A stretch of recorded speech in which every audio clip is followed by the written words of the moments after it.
नमस्कार किसान भाइयों, द खेती जंक्शन यूट्यूब चैनल में आपका स्वागत है।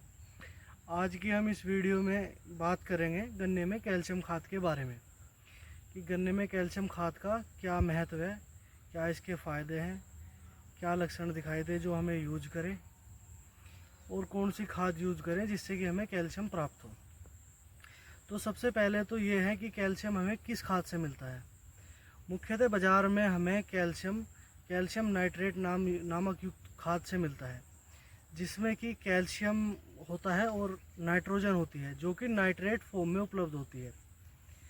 नाइट्रेट फॉर्म सबसे अच्छी फॉर्म है जो कि पौधा ग्रहण करता है।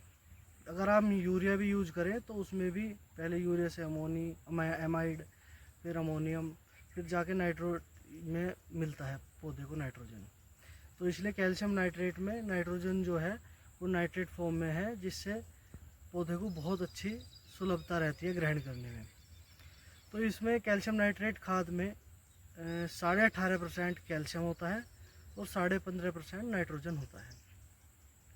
अगर हम बात करें कैल्शियम के फ़ायदे की, तो कैल्शियम मुख्यतः अगर सभी फसलों में बात करें तो उसकी जड़ को बढ़ाने में फ़ायदा करता है, या जो न्यूट्रिएंट अपटेक होता है, यानी कि भूमि में जो खाद पड़ा होता है उसे ग्रहण करने की क्षमता भी बढ़ाता है।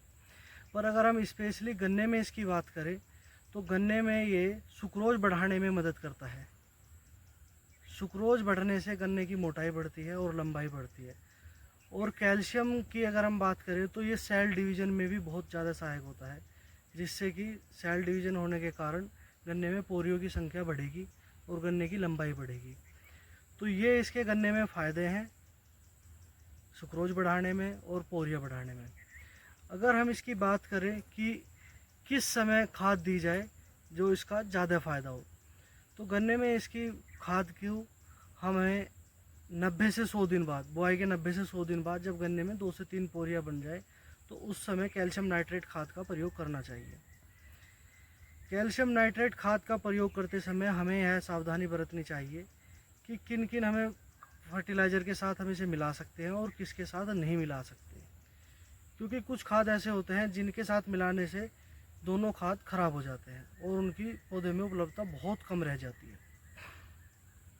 तो अगर हमें मिलाना है तो सबसे अच्छा खाद है बोरोन के साथ मिलाए, जो कि बहुत अच्छा इसका सहायक है एक तरीके से, या फिर यूरिया के साथ मिला के दे सकते हैं, या कोई बढ़वार जैसे सागरिका है उसके साथ मिला सकते हैं। और अगर हम जिन खादों के साथ ना मिलाने की बात करें तो उसमें सबसे मुख्य है सल्फेट युक्त खाद या फास्फोरस युक्त खाद, जैसे 0050 पोटेशियम सल्फेट उसके साथ ना मिलाए, फेरस सल्फेट, मैग्नीज सल्फेट इनके साथ भी ना मिलाए, और सल्फ़र जैसी खादों के साथ भी इसे मिलाकर यूज ना करें, क्योंकि उनसे ग्रहण करने की क्षमता ख़राब हो जाती है दोनों ही खाद की। अगर हम इसकी मात्रा की बात करें तो गन्ने में 18 से 20 किलोग्राम कैल्शियम नाइट्रेट यूज करना चाहिए। और एक ध्यान और रहे कि इस खाद को हम स्प्रे में ना दें, क्योंकि कैल्शियम जो खाद है वो भूमि से ही पौधा ग्रहण करता है, पत्तियों में वो ग्रहण नहीं कर पाता, क्योंकि ये पौधे में इमोबाइल होता है। इमोबाइल का मतलब होता है कि अगर जैसे हमने जिस पत्ती पे डाल दिया तो वो वहीं पे ही प्रयोग होगा, ना कि सारा पौधा ग्रहण करे। और भूमि में मोबाइल होता है, यानी कि भूमि में अगर खाद पड़ा होगा तो पौधा उसे पूरा अच्छे से ग्रहण कर पाएगा। अगर हम इसके लक्षण की बात करें कमी, तो सबसे मुख्यतः लक्षण है इसमें पत्तियों का टेढ़ा मेढ़ा हो जाना, पत्तियाँ टेढ़ी मेढ़ी दिखाई पड़ती है या पीलापन दिखाई पड़ता है ऊपरी सतह की पत्तियों पे, तो ये इसकी कमी के लक्षण हैं। अगर आपको जानकारी अच्छी लगी हो तो वीडियो को शेयर करें, चैनल को सब्सक्राइब करें और लाइक करें। Thank you.